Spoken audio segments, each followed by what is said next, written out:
ठीक है चल कई सारा पिंडा ले चल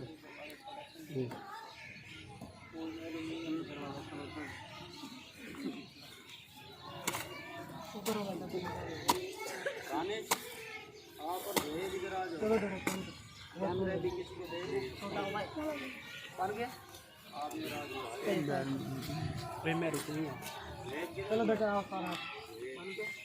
फोटो में तनी बन नहीं है आहो इतनी सेव करी आ